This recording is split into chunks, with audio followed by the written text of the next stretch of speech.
Primo Levi, é isto um homem? 17. História de 10 dias. Já fazia meses que se ouvia por momento o estrondo dos canhões russos, quando, no dia 11 de janeiro de 1945, fiquei doente com escarlatina e baixei novamente ao KB. Infektionsakteilung, uma peça, na verdade, bem limpa, com 10 camas em beliches duplos, um armário, 3 banquinhos e uma cadeira com um balde para as necessidades corporais. Tudo isso no espaço de 3 metros por 5. Era difícil subir até as camas de cima, porque não havia escada. Por isso, se um doente piorava, era mudado para as camas de baixo. Ao chegar, eu era o 13º. Dos 12 restantes, 4 estavam com escarlatina, 2 franceses políticos e 2 rapazes judeus húngaros. Havia mais 3 com difteria, 2 com febre tifoide, um com uma repelente erisipela no rosto, e ainda 2 com várias doenças incrivelmente esgotados. Eu estava com febre alta. Tive a sorte de conseguir uma cama só para mim. Deitei com alívio. Tinha direito a 40 dias de isolamento e, portanto, de descanso. Considerava-me em condições razoavelmente boas e não tinha grande receio da escarlatina nem das seleções. Graças à minha já longa experiência das particularidades do campo, conseguira trazer meus pertences pessoais, um cinto de fios elétricos trançados, a faca colher, uma agulha com 3 enfiaduras de linha, 5 botões e, por fim, 18 pederneiras roubadas do laboratório. De cada uma delas, desbastando-a paciente com uma faca. Podiam-se conseguir 3 pedrinhas miúdas do tamanho certo para um isqueiro. Valiam 6 ou 7 rações de pão. Passei 4 dias tranquilo. Fora, nevava e fazia frio, mas o barraco era aquecido. Eu recebia fortes doses de sulfas, tinha náuseas, custava para comer, não tinha a menor vontade de puxar conversa.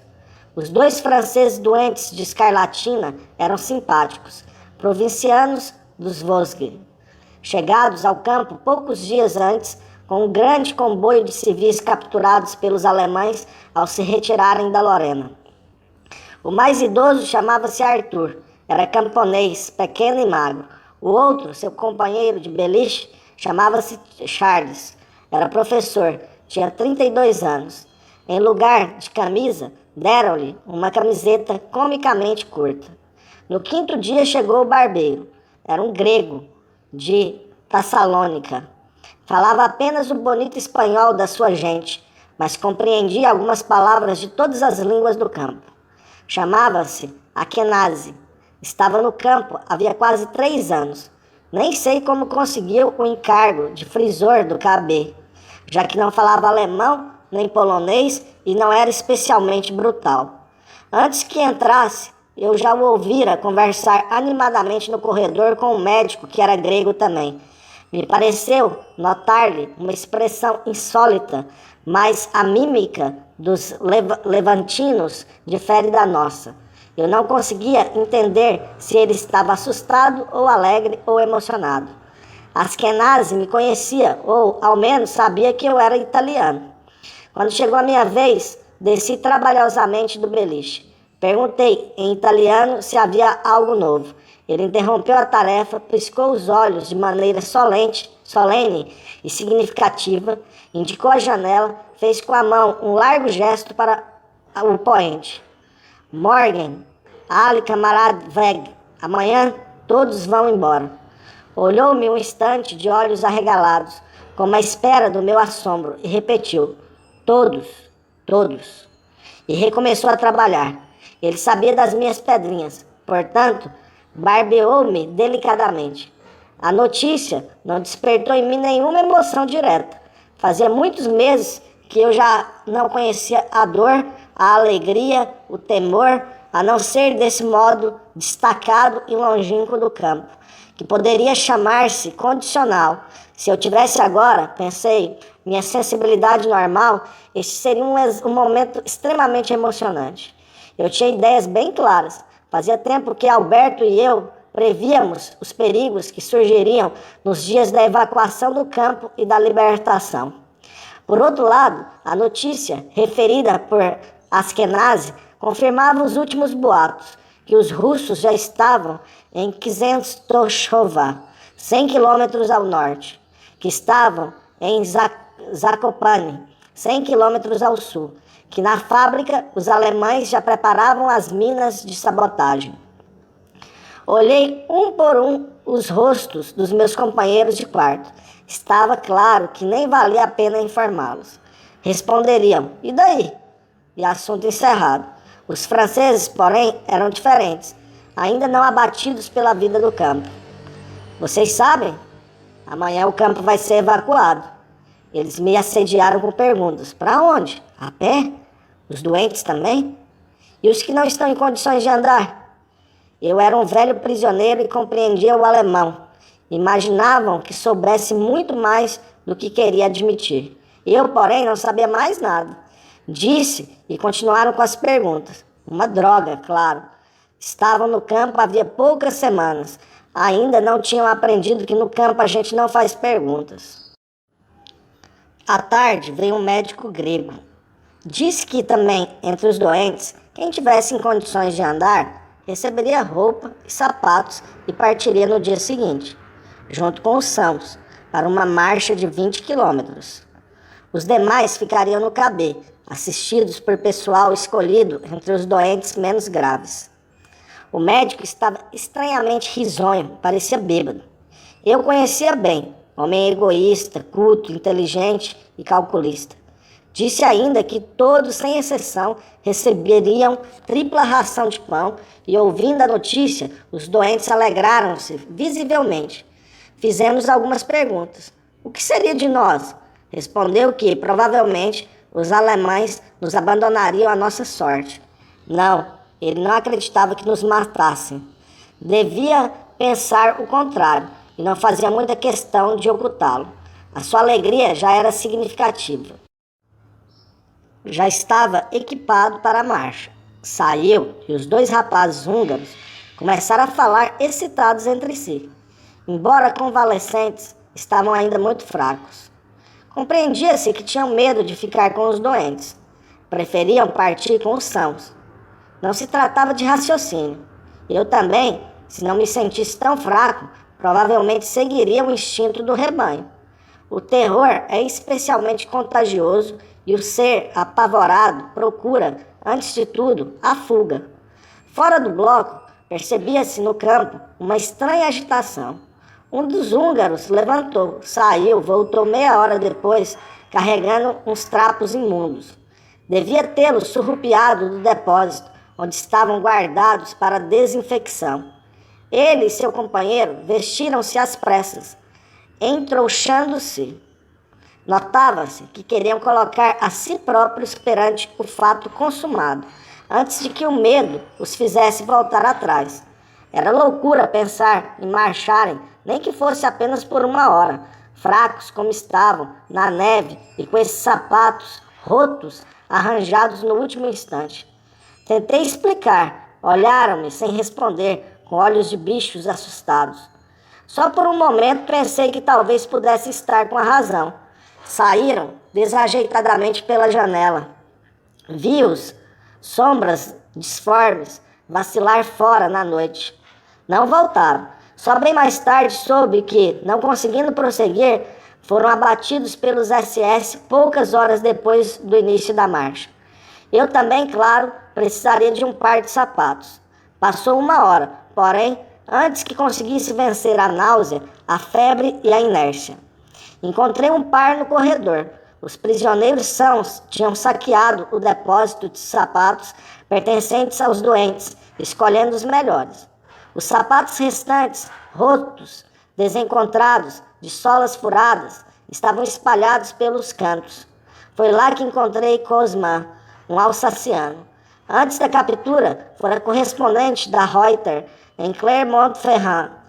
Ele também estava excitado e eufórico. Disse-me: se chegares antes de mim, escreve ao prefeito de Metz que estou por voltar.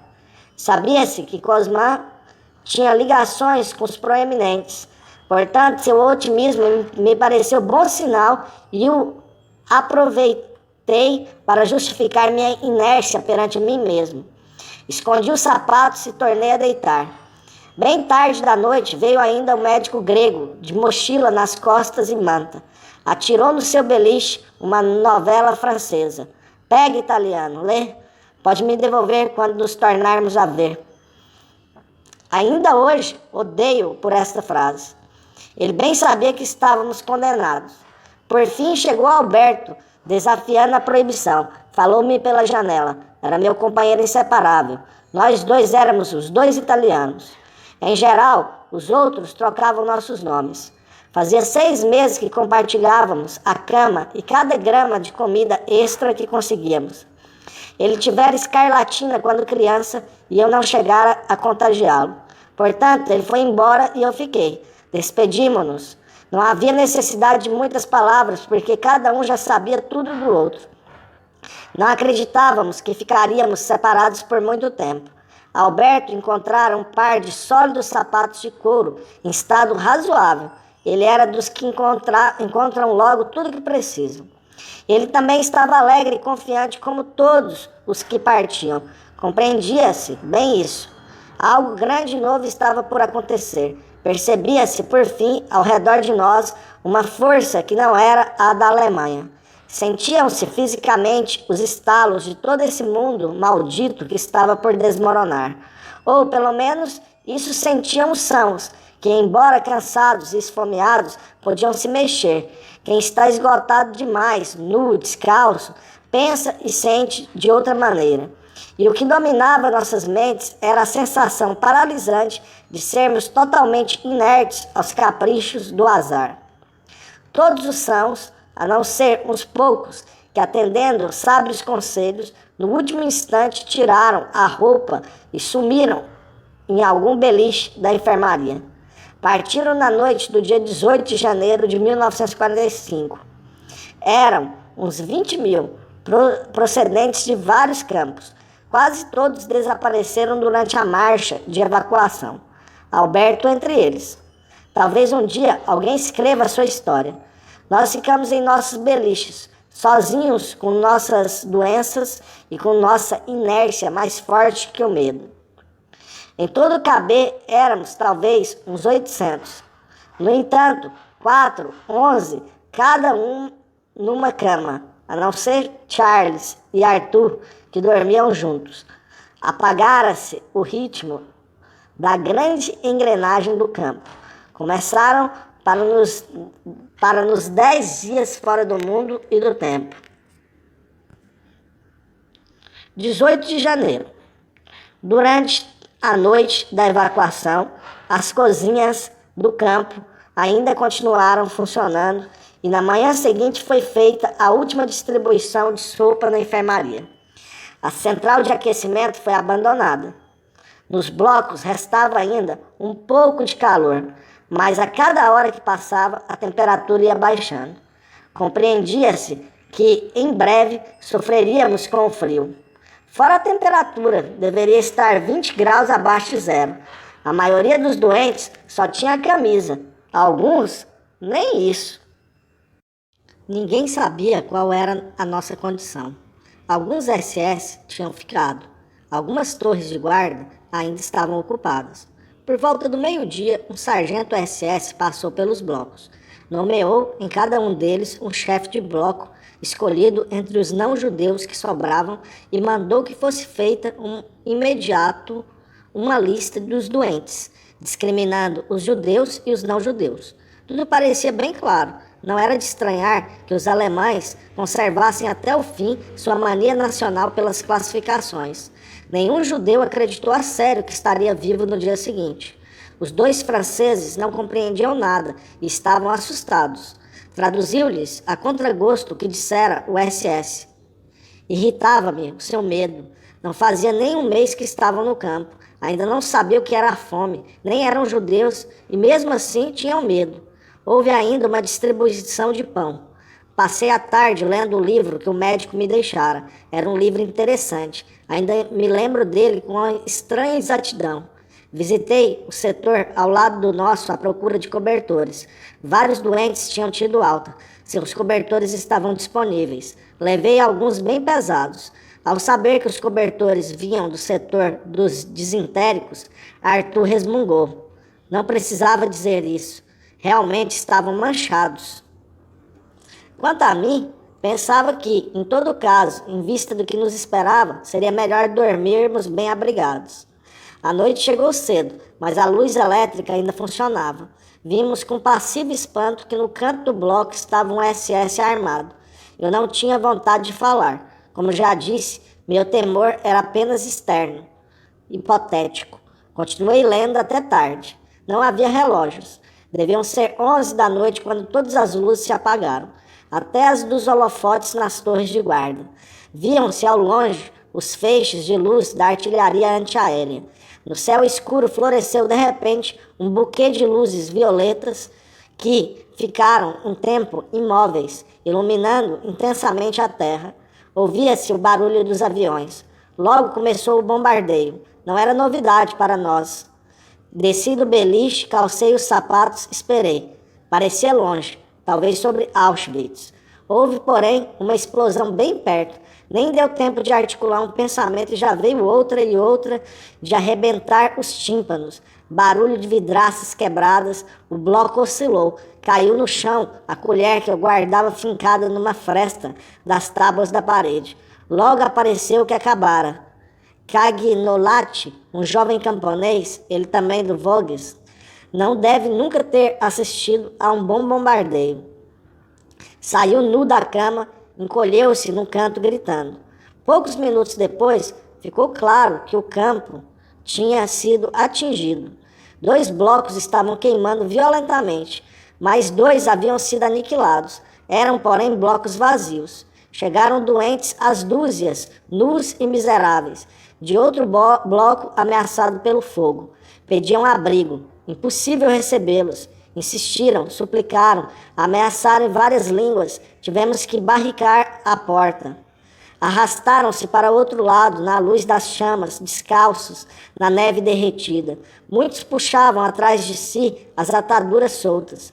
O nosso bloco não parecia correr perigo, a não ser que o vento mudasse. Os alemães não estavam mais. As torres das sentinelas estavam vazias. Penso hoje que ninguém deveria mencionar a divina providência, já que existiu um Auschwitz. Não há dúvida, porém, de que naquela hora passou como um vento pelo espírito de todos a lembrança das salvações bíblicas nas extremas desgraças. Não conseguíamos dormir, uma vidraça estava quebrada, fazia muito frio. Pensei que deveríamos procurar uma estufa, carvão, lenha e alimentos. Sabia que tudo isso era necessário, mas sem a ajuda de alguém nunca teria forças para traduzir o pensamento em ação. Falei com os 2 franceses. 19 de janeiro. Os franceses concordaram. Levantamos ao alvorecer. Sentia-me doente, prostrado. Estava com frio, com medo. Os demais doentes olhavam com curiosidade e respeito. Acaso não sabíamos que os doentes estavam proibidos de sair do KB? E ainda? E se ainda houvesse algum alemão? Nada disseram, porém, contentes de que alguém servisse de cobaia. Os franceses não tinham nem ideia da topografia do campo. Charles, porém, era robusto e corajoso.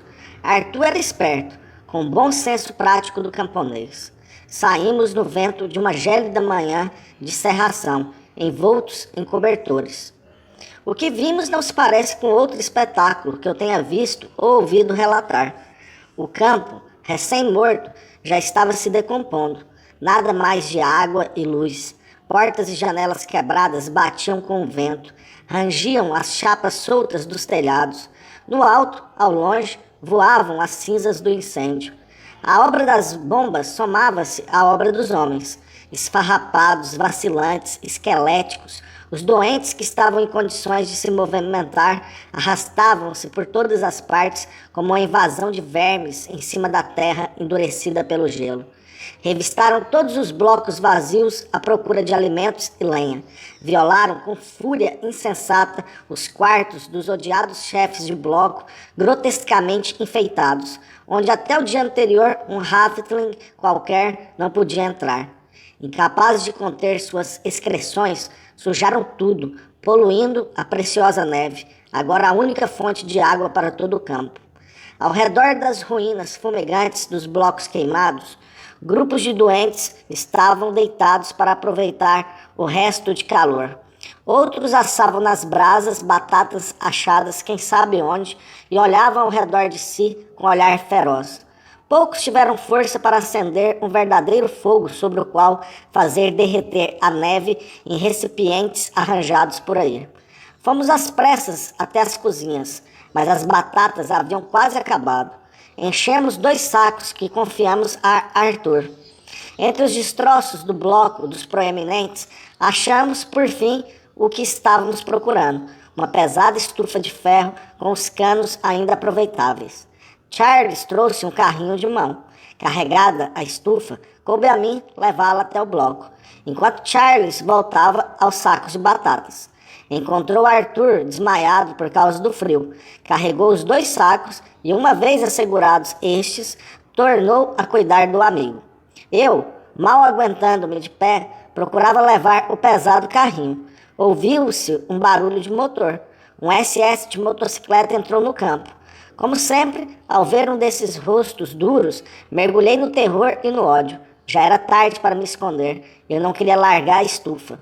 O regulamento do campo prescrevia ficar em posição de sentido e tirar o boné. Eu não tinha boné e os cobertores me atrapalhavam. Afastei-me uns passos do carrinho e inclinei-me desajeitado.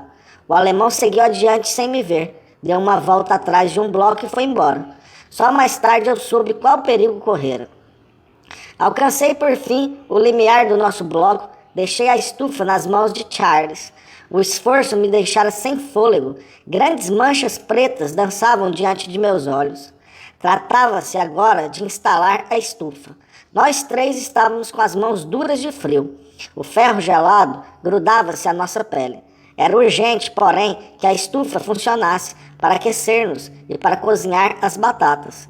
Encontráramos lenha, carvão e brasas nos blocos queimados. Quando consertamos a janela quebrada e a estufa começou a espalhar calor, pareceu que algo se soltava dentro de nós, e Tovorovsky, um franco-polonês de 23 anos, doente de tifo, sugeriu que cada um oferecesse uma fatia de pão a nós 3, que trabalhávamos. A sugestão foi aceita. Ainda um dia antes, esse acontecimento seria inconcebível. A lei do campo mandava: come teu pão, e se puderes, o do vizinho. E não havia lugar para gratidão. Isso significava que o campo estava mesmo acabado. Foi o primeiro gesto humano entre nós. Acho que poderíamos marcar naquele instante o começo do processo pelo qual nós, que não morremos, de halfling, voltamos lentamente a ser homens. Arthur havia se recuperado, mas desde então evitou expor-se ao frio. Encarregou-se da manutenção da estufa, de cozinhar as batatas, de limpar o quarto e assistir os doentes. Charles e eu repartimos os serviços externos. Aproveitando a última hora de luz, saímos mais uma vez e conseguimos meio litro de álcool e uma latinha de levedura de cerveja que alguém jogara na neve. Distribuímos batata cozida e uma colher de levedura por cabeça. Eu tinha uma vaga ideia do que poderia ajudar contra a vitaminose. Chegou a noite. Em todo o campo, o nosso quarto era o único provido de estufa, e disso estávamos orgulhosos. Muitos doentes de outros setores apinhavam-se na porta, mas a estatura impotente de Charles os mantinha afastados. Ninguém, nem nós, nem eles, compreendia que a promiscuidade e as doenças tornavam extremamente perigoso ficar em nosso quarto. Adoecer com difteria nessas condições significava um risco mortal, pior que pular de um 3º andar. Eu mesmo, embora o soubesse, não me detinha a pensar nisso. Fazia muito tempo que me acostumara a imaginar a morte por doença como uma eventualidade possível, e nesse caso, inevitável. Nem me passou pela cabeça que poderia mudar-me para outro quarto com menores probabilidades de contágio.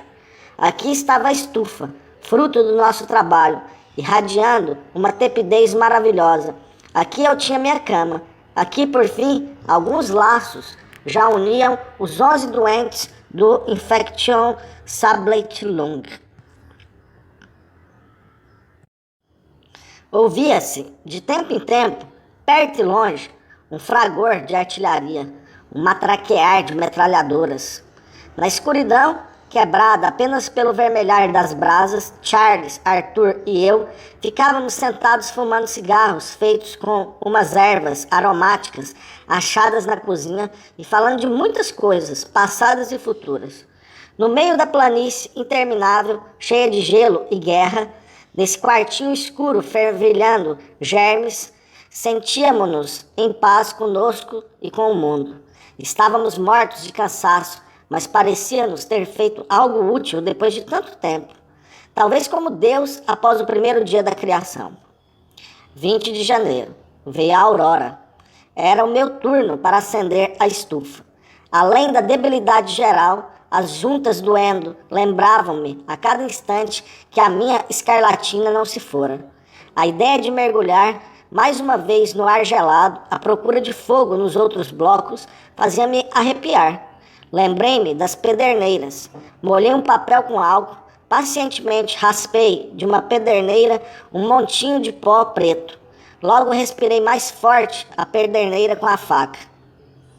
Saltaram faíscas, o montinho se acendeu e do papel surgiu a chama azulada do álcool. Arthur, cheio de entusiasmo, desceu da cama e esquentou 3 batatas por cabeça, das já fervidas no dia anterior. Depois, esfomeados e tiritantes, Charles e eu saímos mais uma vez a explorar o campo em ruína. Tínhamos alimentos, ou seja, batatas, só para 2 dias. Quanto à água, era um trabalho enorme derreter a neve, porque nos faltavam recipientes grandes. O líquido que conseguíamos era escuro e turvo. Tínhamos que filtrá-lo. O campo estava silencioso. Outros espectros esfomeados andavam como nós, explorando, barbudos, olhos encovados. Seus membros apareciam esqueléticos, amarelos entre os farrapos. Encontravam e saíam, vacilantes, dos blocos desertos, levando os objetos mais variados, machados, baldes, conchas, pregos, tudo podia servir, e os mais precavidos já projetavam trocas proveitosas com os poloneses dos arredores. Na cozinha, 2 Halfling brigavam pelas últimas dúzias de batatas podres, agarrados um ao outro pelos farrapos, surravam-se com gestos estranhamente lentos e incertos. Insultos em Yiddish saíam de seus lábios enregelados. No pátio do depósito havia 2 montes de couves e nabos, os grossos nabos insípidos da nossa sopa de todos os dias. Estavam tão gelados que só podiam ser arrancados a golpe de picareta. Charles e eu nos alternamos. Pondo todas as nossas forças em cada golpe, conseguimos uns 50 quilos. E mais, Charles achou um pacote de sal e um famoso travailler, um tambor com 50 litros de água na forma de gelo maciço. Carregamos tudo num carrinho dos que antes serviam para levar o rancho até os blocos. Haviam muitos abandonados por toda parte. Voltamos, custando a empurrar o carrinho na neve. Naquele dia, contentamo-nos ainda com batatas fervidas e fatias de nabo assadas na estufa, mas Arthur prometeu grandes novidades para o dia seguinte. À tarde, fui ao antigo laboratório esperando encontrar algo útil, mas outros haviam me precedido. Tudo fora revirado por saqueadores inexperientes. Não restava nem um vidro inteiro, no piso, uma camada de farrapo, fezes, material médico, um cadáver nu e retorcido. Algo, porém, tinha passado despercebido, uma bateria de caminhão. Toquei nos polos com a faca, saiu faísca, estava carregada. À noite, o nosso quarto teve luz. Deitado na cama, eu via pela janela um longo trecho da estrada. Fazia já 3 dias que passava por lá, em ondas, o exército alemão em fuga. Quartos blindados, tanques, tigre pintados de branco para camuflá-los, alemães a cavalos, de bicicletas, a pé, armados e desarmados. Ouvia-se, à noite, o barulho das esteiras bem antes que os tanques aparecessem. Charles perguntava, "Ça roule encore? Ça roule toujours?" Parecia não acabar nunca. 21 de janeiro. Pelo contrário, acabou. No alvorecer do dia 21, a planície apareceu deserta e gelada. Branca a perder-se de vista debaixo do vôo dos corvos, numa tristeza de morte. Eu quase preferiria ver algo se mexendo. Até os moradores poloneses sumiram, escondidos quem sabe onde. Até o vento parecia ter cessado.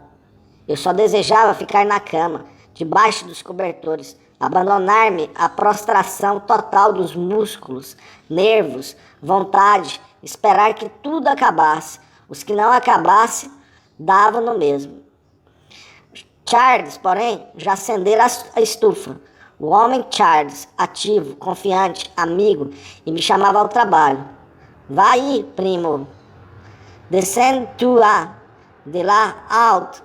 Iridule attrapé par les oreilles. Jules era o balde da latrina que a cada manhã devemos pegar pelas alças, levar para fora, despejar na fossa.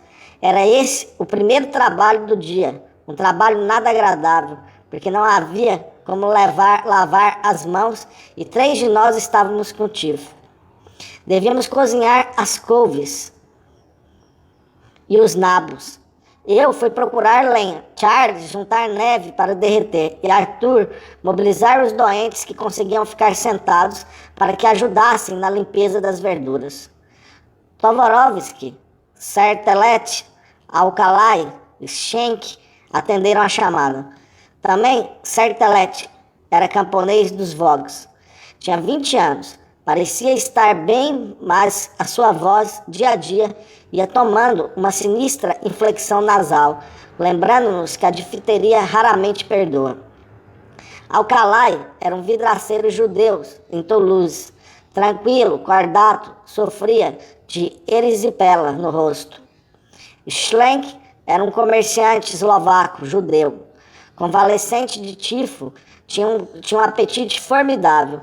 E ainda Tovarovsky, judeu franco-polonês, tolo e tagarela. Útil, porém, à comunidade em vista de seu otimismo contagiante. Enquanto os doentes limpavam as verduras com suas facas, sentados nos beliches, Charles e eu fomos à procura de um lugar que servisse de cozinha. Uma sujeira incrível tomara conta de todos os setores do campo, abarrotadas as latrinas, de cuja manutenção, obviamente, já ninguém cuidava. Os desintéricos, mais de 100, tinham sujado cada canto da enfermaria, enchido todos os baldes, todos os panelões antes destinados ao rancho, todas as gamelas. A gente não podia dar um passo sem cuidar onde pôr o pé. À noite não dava para se mexer. Embora sofrendo com o frio, sempre agudo, pensávamos com o terror no que aconteceria com o degelo. O alastrar-se das infecções, o fedor insuportável. E derretida a neve, ficaríamos sem água de uma vez. Depois de longa procura, achamos, por fim, num local já destinado a lavatório, uns palmos de chão não muito sujo. Fizemos fogo, desinfetamos com as mãos, esfregando-as com cloramina misturada com neve. A notícia de que estava sendo cozida uma sopa espalhou-se rapidamente na multidão dos semivivos. Na porta foram juntando-se rostos famintos. Charles, empurrando a concha, fez para eles um curto discurso energético que, embora fosse em francês, não necessitava de tradução. A maioria foi embora. Um, porém, se adiantou. Era parisiense, alfaiate de classe, disse, e doente do pulmão. Em troca de 1 litro de sopa, ficaria à nossa disposição para confeccionar roupas, aproveitando os muitos cobertores que sobravam no campo. Maxime demonstrou sua habilidade. No dia seguinte, Charles e eu tínhamos casaco, calças, luvas feitas com áspero tecido de cores berrantes. À noite, depois da primeira sopa distribuída com entusiasmo e devorada avidamente, o grande silêncio da planície quebrou-se. Deitados em nossos beliches, cansados demais para podermos realmente nos inquietar, escutávamos os estrondos de misteriosas artilharias que pareciam localizadas em todos os pontos do horizonte e o assobiar das balas por cima de nós. Eu pensava que a vida lá fora era bela, que poderia ser bela ainda e que seria uma pena deixar-se afundar justamente agora. Acordei os doentes que cochilavam e quando estive certo de que todos me ouviam, falei, antes em francês, depois do melhor alemão que consegui arranjar. Estava na hora de pensarmos todos em voltar para casa. Pelo que dependia de nós, deveríamos fazer algumas coisas e evitar outras. Cada um deveria conservar a gamela e a colher. Ninguém deveria oferecer a outro seu eventual resto de sopa. Ninguém sair da cama, a não ser para ir à privada. Se alguém precisasse de ajuda, que a pedisse só a nós três. Principalmente Arthur estava encarregado de cuidar da disciplina e da higiene. Melhor deixar sujas as gamelas e as colheres do que lavá-las com o risco de trocar as de um difitérico com as de um doente de tifo.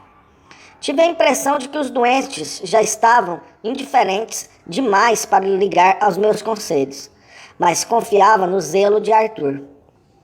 22 de janeiro. Se é verdade que é valente quem enfrenta despreocupado um grave perigo, Charles e eu fomos valentes naquela manhã. Prolongamos nossas explorações até o campo dos SS, logo além da cerca eletrificada. Pelo visto, os guardas do campo tinham partido às pressas. Encontramos nas mesas pratos ainda cheios pela metade com sopa congelada, que devoramos com delícia. Copos com cerveja que se tornara gelo amarelado. Um tabuleiro de xadrez com o jogo pela metade. Nos dormitórios, um monte de objetos preciosos. Levamos uma garrafa de vodka, vários remédios, diários, revistas e 4 esplêndidos alcochoados, um dos quais está hoje em minha casa de Turim. Felizes e inconscientes, trouxemos até o nosso quartinho o fruto da excursão, confiando-o à administração de Arthur. Só à noite soubemos o que aconteceu, talvez meia hora mais tarde. Uns poucos SS, talvez em debandadas, armados, porém, entraram no campo abandonado. Encontraram 18 franceses que tinham se instalado no refeitório da SS Waf. Mataram-nos todos, um por um, com um tiro na nuca. Enfileiraram os corpos contorcidos na neve da rua e foram embora. Os 18 cadáveres ficaram expostos até a chegada dos russos. Ninguém teve forças para enterrá-los. De qualquer maneira, em todos os blocos haviam camas ocupadas por cadáveres, rígidos como madeira, que ninguém se preocupava em remover. O chão estava gelado demais para cavar fossas. Muitos corpos foram amontoados numa trincheira, mas já nos primeiros dias o monte emergia da escavação, uma horrenda vista da nossa janela. Apenas um tabique nos separava do setor dos desintéricos. Lá os moribundos eram muitos e muitos os mortos. O chão estava coberto por uma camada de excrementos congelados. Ninguém tinha forças para sair debaixo dos cobertores à procura de comida. Quem antes as tivera não voltou para socorrer os companheiros. Na mesma cama, enlaçados para suportar melhor o frio, bem ao lado do tabique, estavam 2 italianos. Seguidamente, ouvia-os falar. Eles, porém, não se deram conta da minha presença, porque eu só falava francês. Naquele dia ouviram meu nome, pronunciado em italiano por Charles, e desde então não pararam de gemer e implorar. Claro, bem que desejaria ajudá-los se tivesse os meios e a força, mesmo que fosse para acabar com a obsessão de seus gritos. À noite, terminados os trabalhos, vencendo o cansaço e o nojo, arrastei-me, tateando até eles, pelo corredor imundo e escuro, com uma gamela de água e a sobra da nossa sopa. Resultado: desde então, através do fino tabique, o setor inteiro dos diarreicos gritou dia e noite o meu nome nas inflexões de todas as línguas da Europa, acompanhados de súplicas incompreensíveis, sem que eu nada pudesse fazer. Eu estava por chorar, poderia amaldiçoá-los. A noite nos reservou más surpresas. Lackmacher, na cama de cima do meu beliche, era um miserável destroço humano. Era, ou tinha sido, um judeu holandês de 17 anos, alto, magro e dócil. Fazia 3 meses que estava acamado. Nem sei como fugiu às seleções. Tivera tifo e logo escarlatina. Apresentara um grave problema cardíaco, estava cheio de escarras, tanto que só podia deitar de bruços. Apesar de tudo, tinha um apetite feroz. Só falava holandês, nenhum de nós o entendia. Talvez a causa de tudo fosse a sopa de couves e nabos, da qual ele quis 2 rações.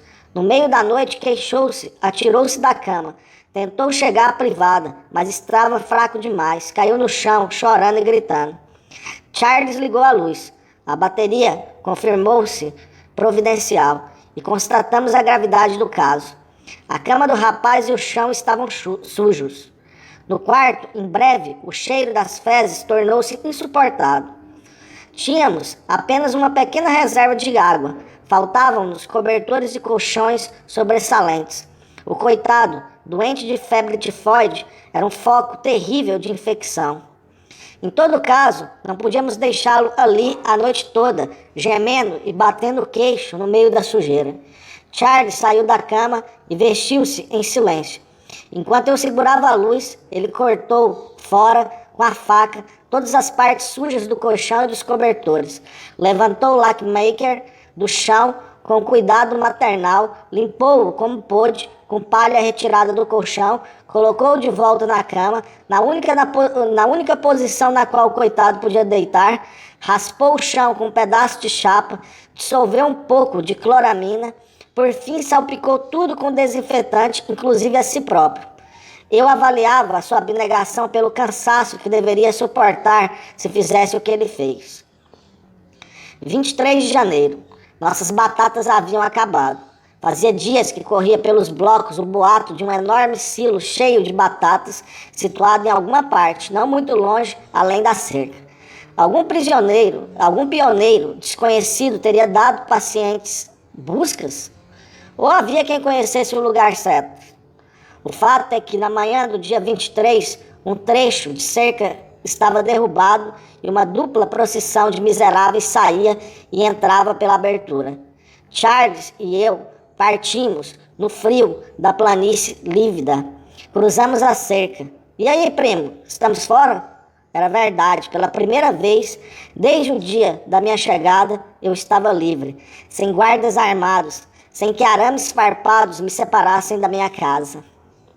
As batatas estavam a uns 400 metros do campo, um tesouro. 2 fossas compridas, cheias de batatas, cobertas por camadas de palha e de terra para protegê-las do gelo. Ninguém mais morreria de fome.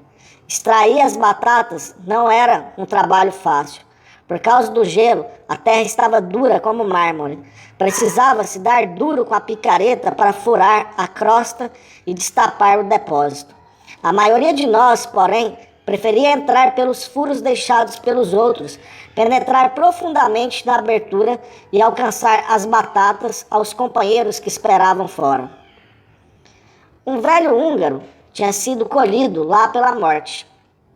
Jazia duro na postura do faminto, a cabeça e os ombros por baixo da terra, o ventre na neve, estendendo as mãos para as batatas.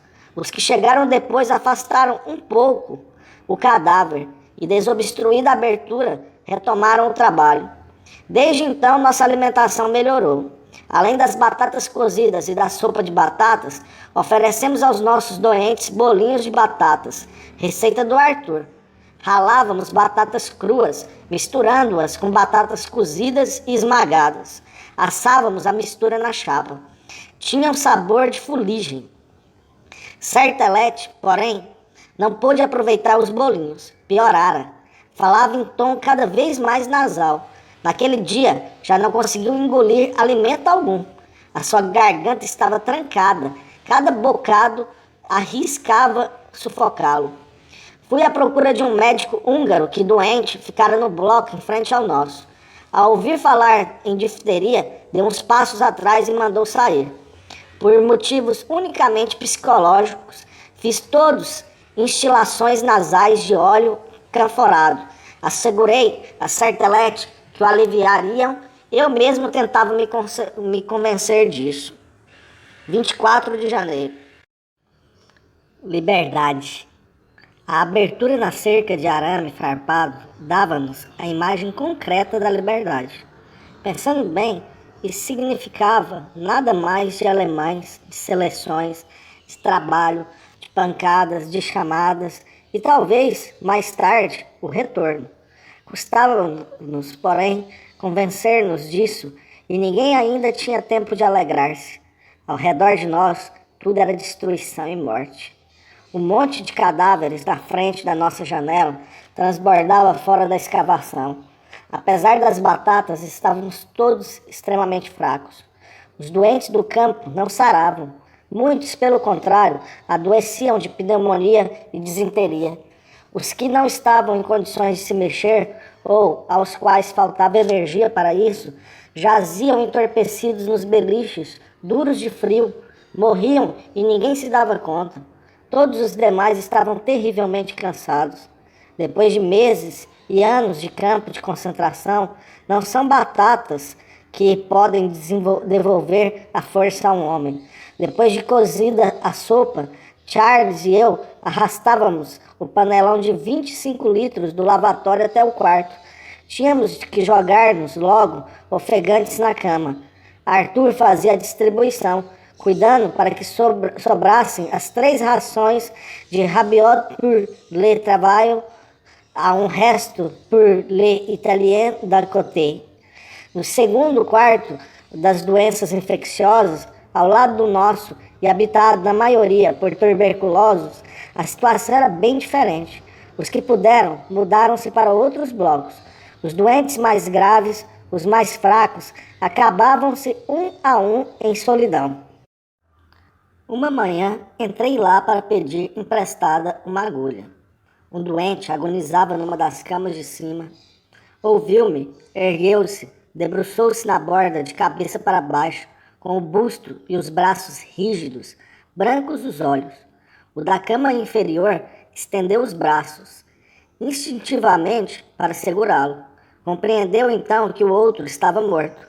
Não aguentou o peso. O morto deslizou até o chão e lá ficou. Ninguém sabia seu nome. No bloco 14, porém, acontecera algo novo. Lá estavam os operados, entre os quais vários em condições razoáveis. Organizaram uma expedição até o campo dos prisioneiros de guerra ingleses, na suposição de que tivesse sido evacuado. Foi uma empresa proveitosa. Voltaram de farda caqui, com um carrinho cheio de maravilhas nunca vistas: margarina, pós para fazer pudim, toucinho, farinha de soja, aguardente. À noite, ouvia-se cantar no bloco 14. Nenhum de nós achava-se com forças para andar 2 quilômetros até o campo inglês e voltar com a carga. Indiretamente, porém, essa expedição afortunada tornou-se vantajosa para muitos. A repartição desigual dos bens fez florescer novamente a indústria e o comércio. No nosso quartinho, o ar infecto surgiu uma fábrica de velas derretidas em formas de papelão e com o pavio embebido em ácido bórico. Os ricos do bloco 14 absorviam toda a nossa produção, pagando com toucinho e farinha. Fui eu que encontrei o bloco de cera virgem no Electromagazine. Lembram a cara desapontada dos que me viram levando isso. Para quê? Não convinha revelar um segredo de fabricação. Ouvi a mim mesmo responder, com as palavras já ditas tantas vezes pelos velhos do campo. Palavras que se orgulham de ser bons prisioneiros, gente que sabe se virar. Ich vertere, verschiedene Sachen. Conheço variadas coisas. 25 de janeiro. Foi a vez de Somogy. Ele era um químico húngaro de uns 50 anos, magro, alto, taciturno. Como o holandês convalescia de tifo e de escarlatina, mas sobreveio algo novo, febre alta. Durante 5 dias, talvez, não disse uma palavra. Naquele dia falou, com voz firme. Tem uma ração de pão debaixo do colchão. Dividam-na, vocês 3. Eu não vou comer mais. Nada objetamos. Todavia não tocamos no pão. Metade de seu rosto inchara. Enquanto esteve consciente, guardou um silêncio ríspido. Ao entardecer, porém, o silêncio transformou-se em delírio, e assim continuou durante toda a noite e nos 2 dias seguintes sem parar. Obedecendo a um último sonho interminável de obediência, da escravidão, começou a sussurrar Yovo, a cada emissão de alento, regular, constante como uma máquina, Yovo, cada vez que se abaixava essa pobre arca de costelas. Milhares de vezes dava vontade de sacudi-lo, de sufocá-lo, que ao menos mudasse essa palavra. Nunca, mais do que então, compreendi como é penosa a morte de um homem. Fora continuava um grande silêncio. O número dos corvos aumentava e todos sabiam por quê. Só de vez em quando reavivava-se o diálogo das artilharias. Todos diziam uns aos outros que os russos chegariam em breve, que chegariam já.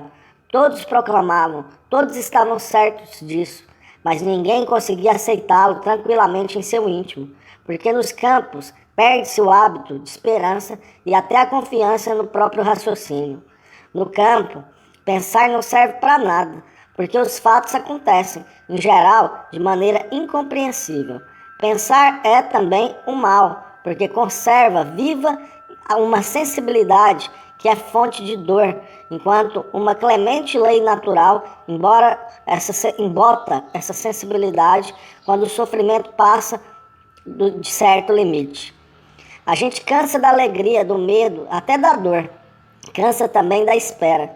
Quando chegou o dia 25 de janeiro, rompidos já há 8 dias os laços com esse mundo feroz, que apesar de tudo constituía um mundo, a maioria de nós estava cansada demais até para esperar. À noite, ao redor da estufa, Charles, Arthur e eu sentimos, ainda uma vez, que tornávamos a ser homens. Podíamos falar de tudo. Empolgava-me o que dizia Arthur de como passava os domingos em Prevencher, no Vogue.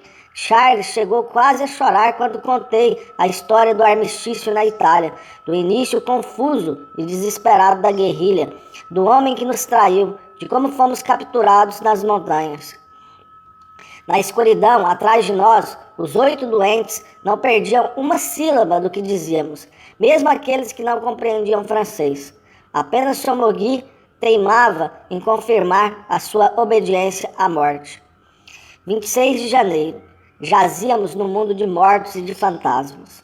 O último vestígio de civilização desaparecera ao redor e dentro de nós.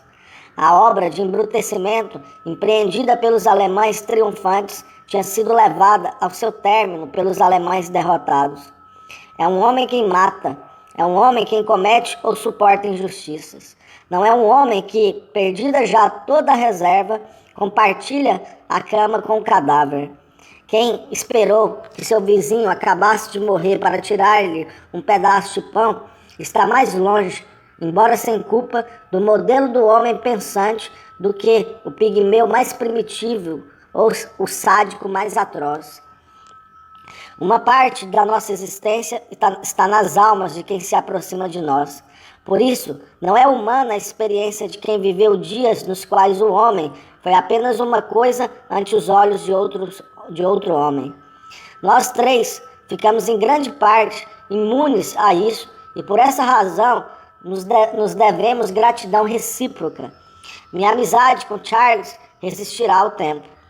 Milhares de metros acima de nós, nos rasgões das nuvens cinzentas, desenrolavam-se os complicados mistérios dos duelos aéreos. Acima de nós, que estávamos nus, impotentes e inermes, homens do nosso tempo procuravam a recíproca morte com os instrumentos mais refinados. Bastaria que um deles movesse um dedo e poderia destruir o campo todo, aniquilar milhares de homens, enquanto a soma de todas as nossas energias e vontades não bastaria para prolongar por um minuto a vida de um só entre nós. À noite cessou o barulho dos aviões.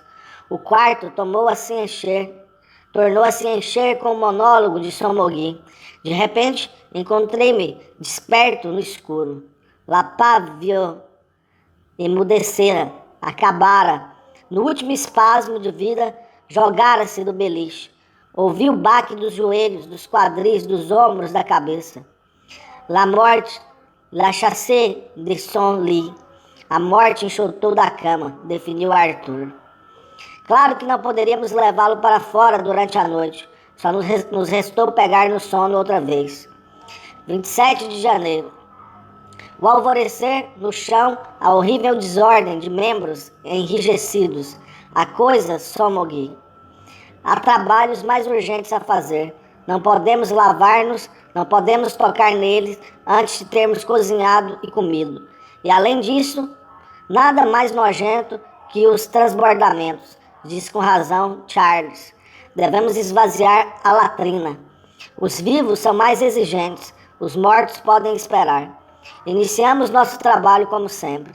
Os russos chegaram, enquanto Charles e eu lavávamos. Somogui um pouco mais longe. Ele era muito leve. Viramos a maca na neve cinzenta.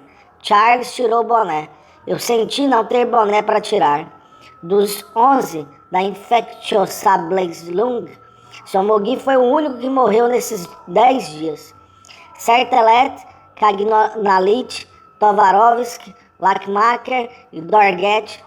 Deste não falei. Era um industrial francês que, depois de operado de peritonite, adoeceu de difteria. Morreram umas semanas mais tarde na enfermaria provisória russa de Auschwitz. Em abril, em Cantonvis, encontrei Schenck e Alcalay, com boa saúde. Arthur reuniu-se alegremente com a sua família e Charles recomeçou a ensinar. Já trocamos longas cartas.